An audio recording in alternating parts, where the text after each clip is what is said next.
Hello बच्चों, चलिए आज का हमारा जो लेक्चर है बहुत ही इंटरेस्टिंग होने वाला है क्योंकि यहाँ पर हम सेकंड मेथड पढ़ने वाले हैं to find the inverse of a matrix. इससे पहले लेक्चर में हमने जो मेथड पढ़ी थी it is of finding the inverse of matrix by elementary transformation. जो हमारे रो ट्रांसफॉर्मेशन थे या कॉलम ट्रांसफॉर्मेशन थे वो एक रिस्पेक्टिव ट्रांसफॉर्मेशन की एक प्रोसीजर याद रखनी थी फिर हमें, और उससे अकॉर्डिंगली हमें और फिर उसे वो जो मैट्रिक्स था उसका इन्वर्स हमें फाइंड आउट करना था। हम उसके लिए रिलेशन यूज़ कर रहे थे A into A inverse is equal to I. ठीक है, सबसे पहली बात वहाँ पर क्या थी, हम डिटर्मिनेंट पहले फाइंड आउट करते थे। ठीक है, सो डिटर्मिनेंट की वैल्यू अगर वो मैट्रिक्स जो है वो अगर नॉन सिंगुलर होता है, नॉन सिंगुलर मतलब उसकी डिटर्मिनेंट की वैल्यू अगर अदर देन जीरो होती है तभी उसका हम इन्वर्स निकाल सकते थे। यहाँ पर भी हमें इस मेथड में देखना है कि सबसे पहले हमें वो कौन से फैक्टर्स है जो पता होने चाहिए to find the inverse of matrix by adjoint method. तो एडजॉइंट मेथड के लिए हमें सबसे पहले मेन है तीन कंपोनेंट्स। एक पहले का नाम है माइनर, दूसरा है कोफैक्टर, तीसरा है adjoint, MCA। This is not Mumbai cricket association, it is M for minor, C for cofactor and A for adjoint. ये है MCA। ठीक है, सो MCA minor cofactor adjoint, it is by procedure. ये प्रोसीजर से है, पहले हमें माइनर पता होना चाहिए, फिर कोफैक्टर एंड देन एडजॉइंट। ठीक है, तो माइनर मीन्स व्हाट, वो अब हम देखते हैं। देखिए माइनर मतलब क्या होता है, जैसे कि ये एक एग्जांपल है मेरे पास, ये एक मैट्रिक्स है जिसमें ये 3x3 मतलब स्क्वायर मैट्रिक्स है जिसके ऑर्डर 3x3 है और यहाँ पर ये कुछ एलिमेंट्स हैं, 9 एलिमेंट्स। अब माइनर मतलब क्या होता है, ये जो मैट्रिक्स है इसका हम डिटर्मिनेंट कंसिडर करते हैं। आफ्टर टेकिंग डिटर्मिनेंट, उसकी वैल्यू नहीं बोल रहा हूँ मैं, सिर्फ इसको डिटर्मिनेंट में कन्वर्ट करना, मतलब ये स्क्वायर ब्रैकेट निकाल के यहाँ पर दो स्टैंडिंग लाइन रख दी हमने। इसका जो रिस्पेक्टिव या करस्पॉन्डिंग ये होता है डिटर्मिनेंट होता है, उस डिटर्मिनेंट का कोई एक प्लेस का, पर्टिकुलर प्लेस का अगर हमें माइनर निकालना है, जैसे यहाँ पर हमें प्लेसेस के नाम पता है क्या क्या होता है, ये 1 1 वाली प्लेस हो गई, ये 1 2 वाला, ये 1 3 वाला, ये A21 A22 A23 A31 A32 A33, ऐसे प्लेसेस है रिस्पेक्टिव प्लेसेस। अब देखिए जैसे कि मैंने आपको कहा कि माइनर जो है वो माइनर मतलब इस डिटर्मिनेंट का कुछ पार्ट रहेगा।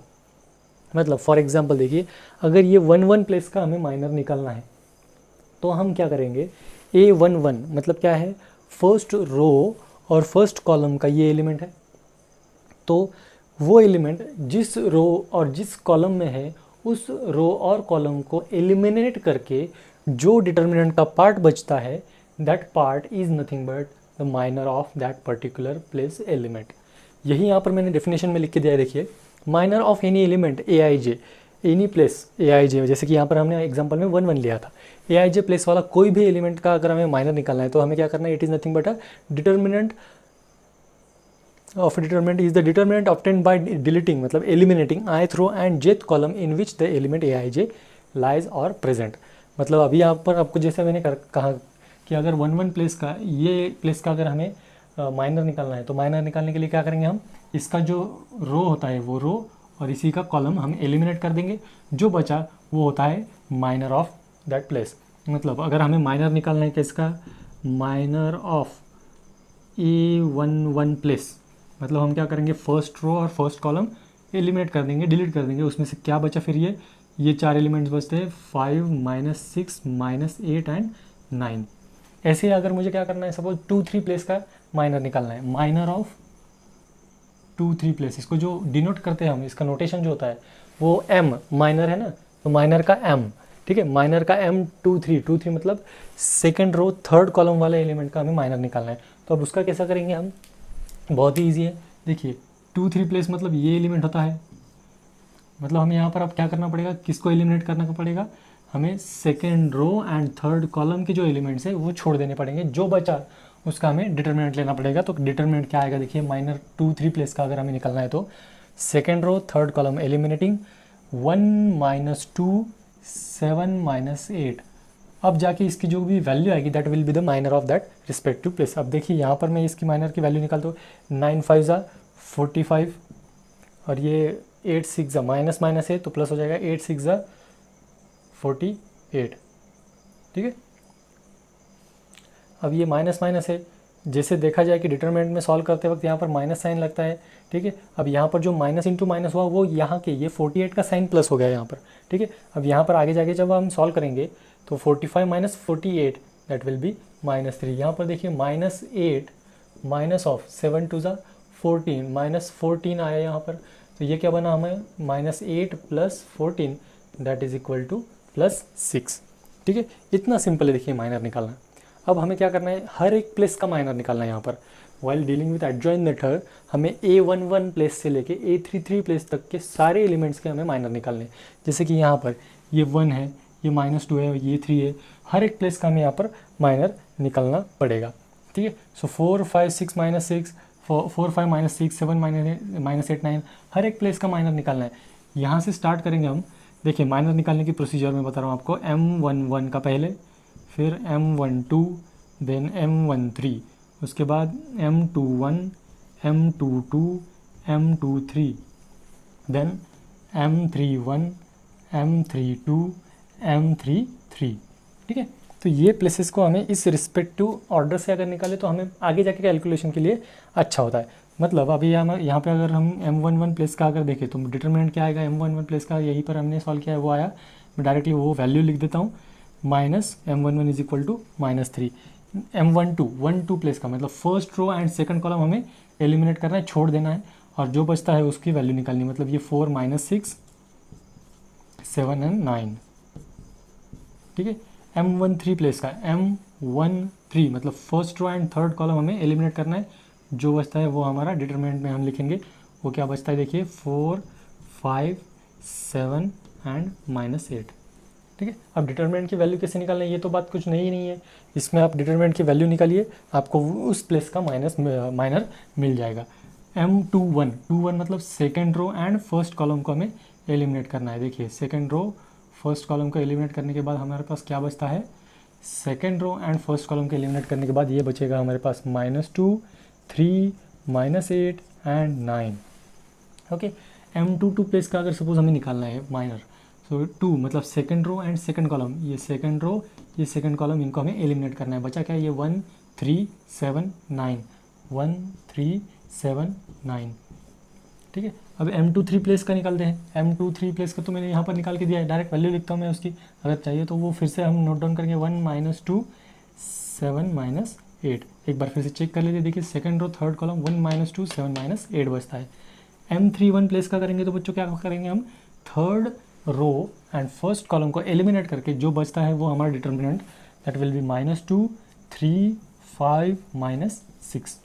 M32 प्लेस का अगर हमें निकालना है तो third row second column eliminate करेंगे, सो ये 2 एलिमेंट बचेंगे, फिर ये 2 एलिमेंट, इनको डिटरमिनेंट में लिखना है 1 3 4 -6। और अगर लास्ट प्लेस वो M33 प्लेस का अगर हमें निकालना है तो हम थर्ड रो और थर्ड कॉलम के एलिमिनेट करके जो बचता है, जो 4 एलिमेंट बचते हैं उसका डिटरमिनेंट लिखेंगे, दैट विल बी 1 -2 4 5।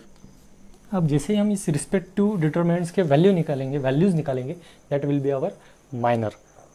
वो क्या होगा, हमारा माइनर होगा। अब ये माइनर के बाद, माइनर तो समझ में आ गया आपको क्या है पूरा।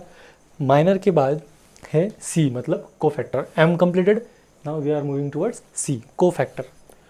कोफैक्टर मतलब क्या है, यहाँ पर ये जो हमने माइनस की वैल्यू निकाली, माइनर्स M11 प्लेस का माइनर निकाला हमने -3, तो अगर हमें कोफैक्टर निकालना है, cofactor of place A11 place का अगर हमें कोफैक्टर निकालना है तो हम क्या करते हैं, देखिए उसका फॉर्मूला ऐसा है -1 to the power 1 + 1। मतलब यहाँ पर देखिए जनरलाइज फॉर्म में कोफैक्टर की मैं डेफिनेशन यहाँ पर बता रहा हूँ। Cofactor of an element of place Aij is nothing but -1 to the power I + j into minor of that particular place Aij। मतलब -1 to the power I + j मतलब किस रो का और किस कॉलम का वो एलिमेंट है, वो जो है वो यहाँ पर हम पावर में एडिशन में लिखेंगे, इसको मल्टीप्लाई करेंगे हम उस पर रिस्पेक्टिव प्लेस के माइनर से।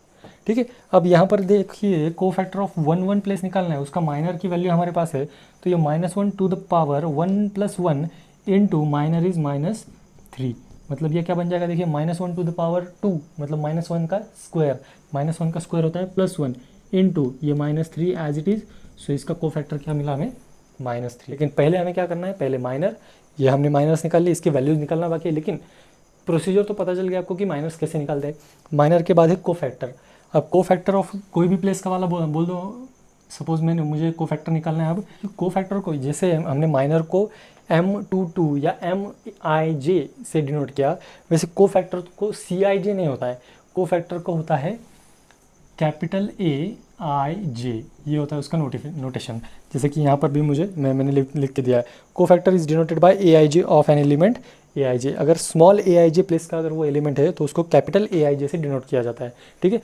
कुछ बुक्स में, कुछ रेफरेंस बुक्स में या कुछ टेक्स्ट बुक में भी शायद यहाँ पर जो AIJ, ये जो कैपिटल AIJ है उसको मैट्रिक्स का नाम दे देते हैं, मतलब BIJ, अगर C मैट्रिक्स गिवन है तो CIJ, X गिवन है तो XIJ, ठीक है। ऐसा कुछ जगह पे यूज़ किया गया है, वो रॉन्ग नहीं है, that is also right thing, but generally cofactors are denoted by AIJ, capital AIJ, not small AIJ। Small AIJ मतलब वो उस पर्टिकुलर प्लेस का एलिमेंट बनता है, कैपिटल AIJ मतलब कोफैक्टर बनता है, ठीक है। यहाँ पर 3-1 प्लेस का कोफैक्टर निकालता हूँ, M31 माइनर है उसका और हमें कोफैक्टर निकालना है, इसलिए A31 मतलब क्या बनेगा उसका, -1 to the power 3+1, third column, third row and first column, ठीक है। सो -1 इंटू 3+1 इंटू ये हो गया उसका माइनर में क्या है देखिए उसका -2 3 5 -6,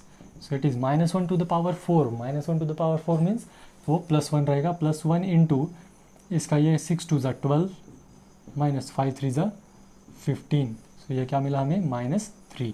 सो कोफैक्टर देखिए, कोफैक्टर किस पे डिपेंड करता है, माइनर पे, माइनर किस पे डिपेंड करता है, डिटर्मिनेंट पे, और डिटर्मिनेंट कहाँ से आया, गिवन मैट्रिक्स से। समझ में आई बात।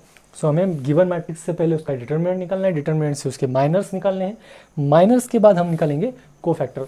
हम डायरेक्ट भी कोफैक्टर निकाल सकते हैं, लेकिन ये हमारी प्राइमरी डेज है, ये लेक्चर जो है ये प्राइमरी डेज का लेक्चर है, इसलिए हमें क्या करना है, ये स्टेप बाय स्टेप करेंगे। हाँ, थोड़ा सा टाइम लग सकता है आपको, लेकिन जैसे कि हमने मीटिंग में भी बोला था कि हमें टेक्स्ट बुक सबसे पहले करना है, ठीक है। सो टेक्स्ट बुक करने के लिए आपको ये प्रोसीजर फॉलो करनी पड़ेगी, पहले डिटर्मिनेंट से पहले माइनर्स, ऑल द माइनर्स, और माइनर के बाद कोफैक्टर, और कोफैक्टर के बाद हम देखेंगे हमें क्या करना है वो एडजॉइंट का, ठीक है। तो देखिए बच्चों, अब नेक्स्ट स्टेप हमारा MC तक हम गए थे, अब MCA लास्ट स्टेज है, एडजॉइंट ऑफ अ मैट्रिक्स। अब एडजॉइंट वो मैट्रिक्स का नहीं लेना है, एडजॉइंट इज नथिंग बट, पहले एडजॉइंट की मीनिंग डेफिनेशन देखते हैं हम। Adjoint of A square matrix A, अगर मैट्रिक्स A गिवन है और AIJ उसके एलिमेंट से M/M उसकी ऑर्डर है, इज डिफाइंड एज, अगर उसका एडजॉइंट हमें देखना है तो वो एडजॉइंट क्या होता है, is nothing but the transpose of matrix AIJ, capital AIJ of order M/M। अब यहाँ पर AIJ का मतलब क्या है, इससे पहले मैंने आपको बताया था, AIJ is nothing but the cofactor of element which is present at ith row and jth column. AIJ मतलब यहाँ पर क्या है, cofactor of element AIJ for all elements of A matrix के हर एक में एलिमेंट का यहाँ पर ये कोफैक्टर लेंगे हम, और वो कोफैक्टर वाला जो हमारा मैट्रिक्स बनेगा उस मैट्रिक्स का हमें आगे जाके फिर ट्रांसपोज लेना है। ट्रांसपोज का मतलब क्या है बच्चों, रो को कॉलम में बदलो, कॉलम को रो में बदलो। अब ये स्टेप थोड़ी शॉर्ट हो गई, इसके बाद हम क्या करेंगे, एक एग्जांपल देखेंगे। एग्जांपल में how to find out minors, how to find out cofactors and how to find out adjoint of that matrix, ये तीनों चीज़ें हम एक एग्जांपल के देखेंगे, ठीक है। छोटा एग्जांपल लेंगे, 2x2 ऑर्डर का लेंगे, लेकिन वो पूरा एग्जांपल लेंगे तब आपको एकदम क्विकली समझ में आ जाएगा। लेकिन यहाँ पर एक शॉर्ट में आपको बता सकता हूँ मैं, अगर ये क्या किया हमने, पूरा जो हमें मैट्रिक्स गिवन था उस मैट्रिक्स का हमने माइनर निकाला, कोफैक्टर निकाला, कोफैक्टर निकालने के बाद मैट्रिक्स के जो जो जगह का हमने कोफैक्टर निकाला था वो जगह पे वो वैल्यूज़ हमने पुटअप कर दिया, ठीक है। अब वो वैल्यूज जब हमने यहाँ पर पुटअप कर दी, ये क्या मिला हमें, कोफैक्टर ऑफ अ मैट्रिक्स, ठीक है, एक मैट्रिक्स का कोफैक्टर मिला, ठीक है।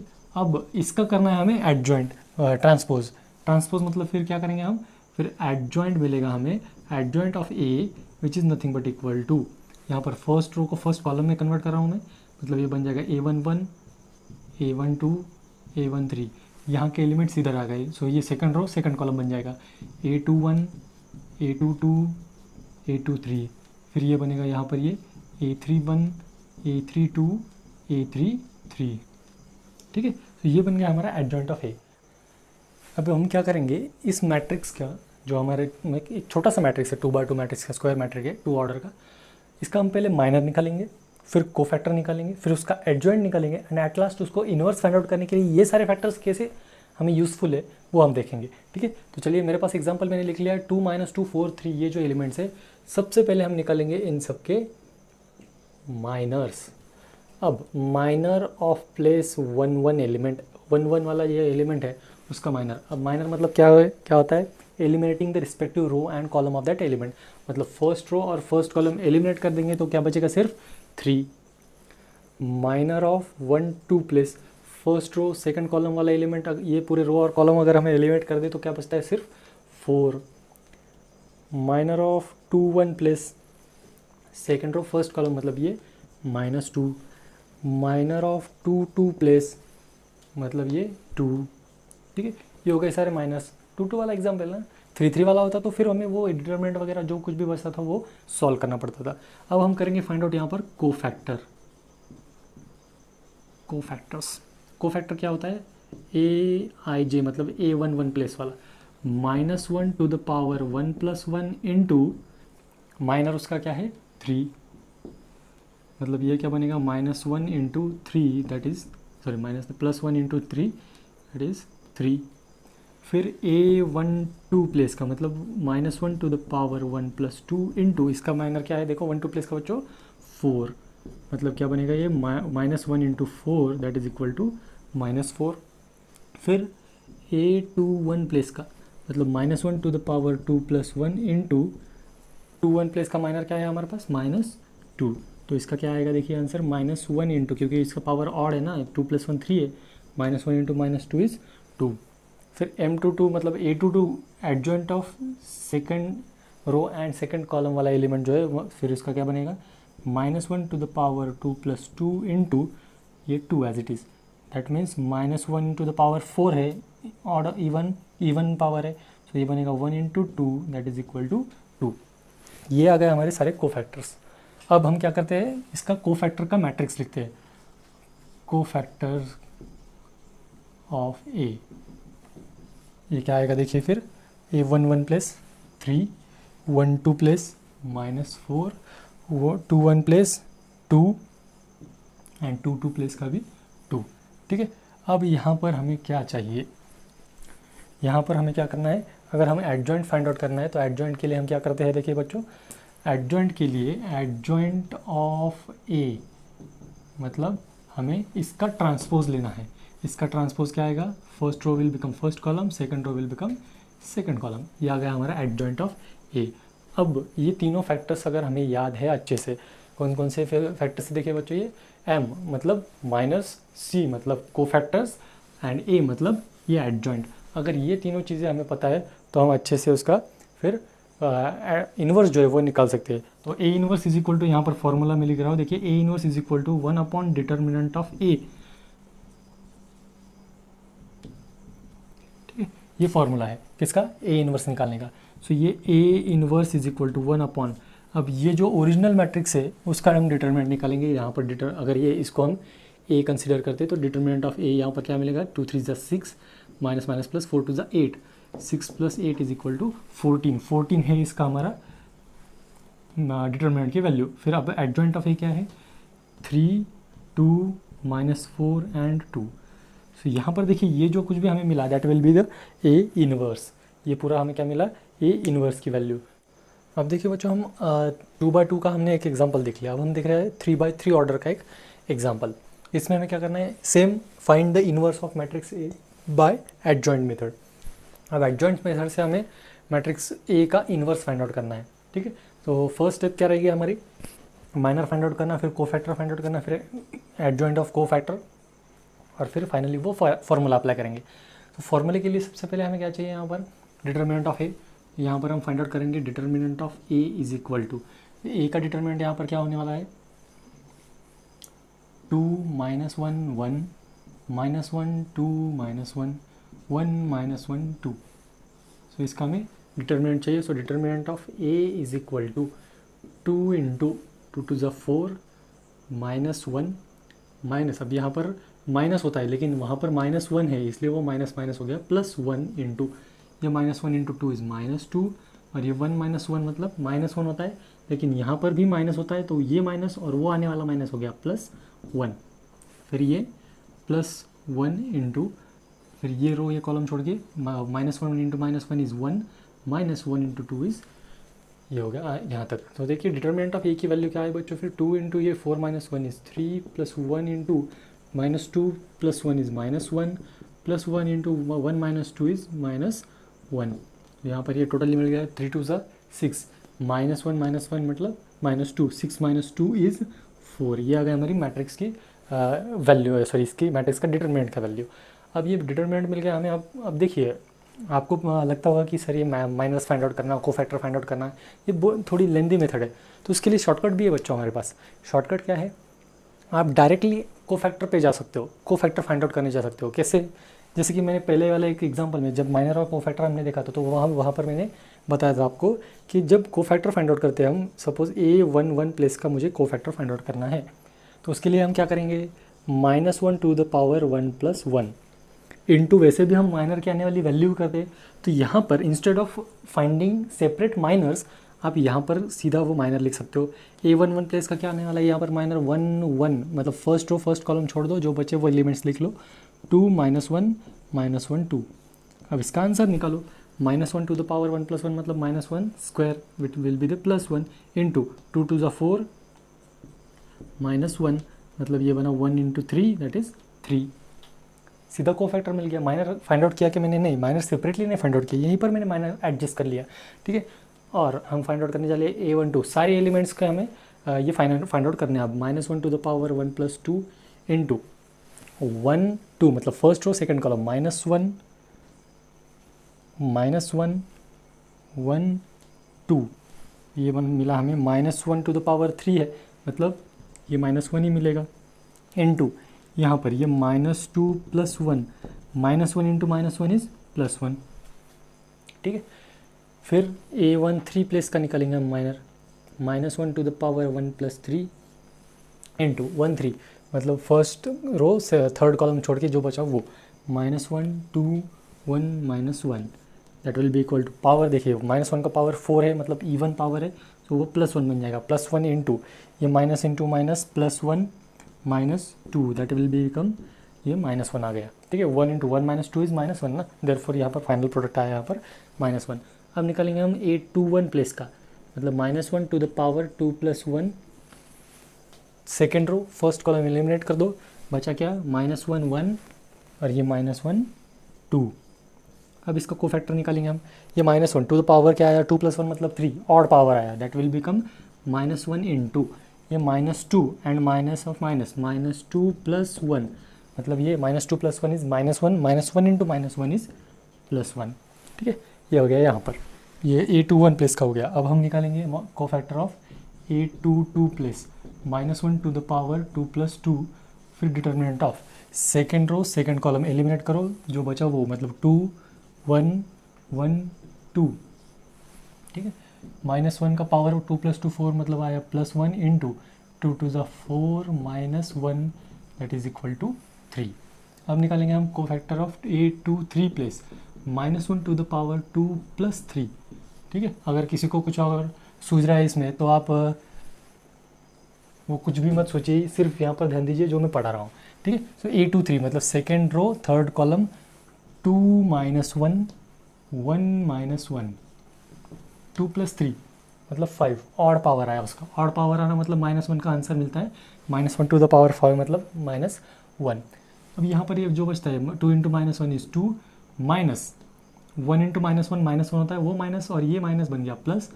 देखिए क्या आंसर आने वाला है, ये सॉरी 2 इंटू -1 इज़ -2 और यह है फिर -1 इंटू -1 दैट इज़ +1, ठीक है। अब हम निकालेंगे A31 प्लेस वाला, A31 मतलब -1 to the power 3 + 1 into third row first column 3 1 मतलब थर्ड रो फर्स्ट कॉलम छोड़ के -1 1 2 -1। पावर यहाँ पर ऑड या इवन है तो चेक करो, 3 + 1 इज़ 4 4 मतलब इवन पावर, मतलब यह आने वाला यहाँ पर +1 इंटू ये माइनस इंटू माइनस +1 माइनस यहाँ पर 2 1 ज़ा 2, 1 - 2 इज़ -1 -1 इंटू +1 इज़ -1।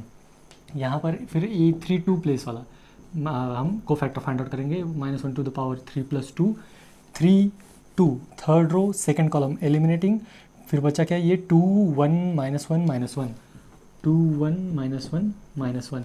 अब यहाँ पर देखिए -1 का पावर क्या है बच्चों, odd, 3 + 2 is 5 5 is odd number, so -1 as it is रहेगा ये, 2 into -1 is -2, -1 into 1 is -1, but यहाँ पर सब्ट्रैक्शन होता है इसलिए यहाँ पर ये प्लस बन जाएगा। तो यहाँ पर क्या मिला है, -2 + 1 मतलब -1, -1 इंटू -1 इज़ +1।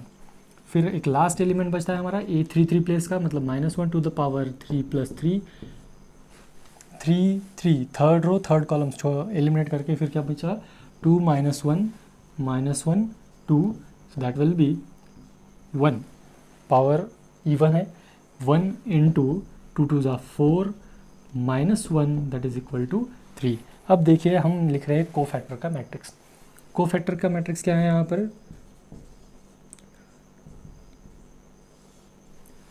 कोफैक्टर का देखिए मैट्रिक्स यहाँ पर मिला हमें, A11 प्लेस का एलिमेंट आया 3, A12 प्लेस का एलिमेंट आया 1, फिर आया -1, देन 1 3, ये भी आया 1, फिर -1 1 3, ठीक है। ओके, यहाँ पर ये हो गया कोफैक्टर। अब इसका निकालना है हमें एडजॉइंट, एडजॉइंट ऑफ A। अब देखिए इसका एडजॉइंट निकालेंगे हम, तो ये बन जाएगा 3 1 -1 1 3 1 एंड -1 1 3, ये आ गया हमारा एडजॉइंट।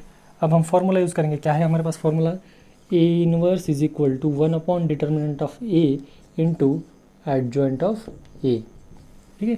सो यहाँ पर देखिए फिर 1 अपॉन डिटर्मिनेंट की वैल्यू हमने ऑलरेडी निकाल के रखी है, कितनी है डिटर्मिनेंट की वैल्यू 4, सो 1/4 इंटू इसका एडजॉइंट ये वाला 3 1 -1 1 3 1 -1 1 3, ये आ गया हमारी उसकी इन्वर्स की वैल्यू, ठीक है। तो आई होप आपको ये एडजॉइंट मेथड बहुत ही ईजी लगा होगा as per compare to elementary transformation method, ठीक है। तो ये बहुत ही बढ़िया है, बहुत ही ईजी है, ठीक है। बस आपको कहाँ पे ध्यान रखना है, यहाँ पर जब आप ये एलिमेंट का कोफैक्टर फाइंड आउट करोगे या माइनर का कैलकुलेशन करोगे, यहाँ पर बस आपके कुछ प्लस माइनस की जो गुंजाइश है कुछ गलत होने की, तो यहीं पर है। बाकी प्रोसीजर में कहीं पर भी कुछ ऐसा किसी को मल्टीप्लाई करो, किसके साथ मल्टीप्लाई करना है, कौन सा नंबर लेना है, ये कुछ भी नहीं है। जैसे रो ट्रांसफॉर्मेशन या कॉलम ट्रांसफॉर्मेशन में था, वैसे यहाँ पर कुछ भी नहीं है, ये सिंपल मेथड है। आई होप आपको ये पूरा MCA हमारा समझ में आ गया होगा। MCA मतलब माइनर कोफैक्टर एंड एडजॉइंट। इसका एक्सरसाइज हम कल सॉल्व करने वाले, ये कुछ एग्जाम्पल थे आपके टेक्स्ट बुक के, कुछ सॉल्व एग्जाम्पल थे। अब हम एक्सरसाइज कल देखेंगे, ठीक है। तब तक के लिए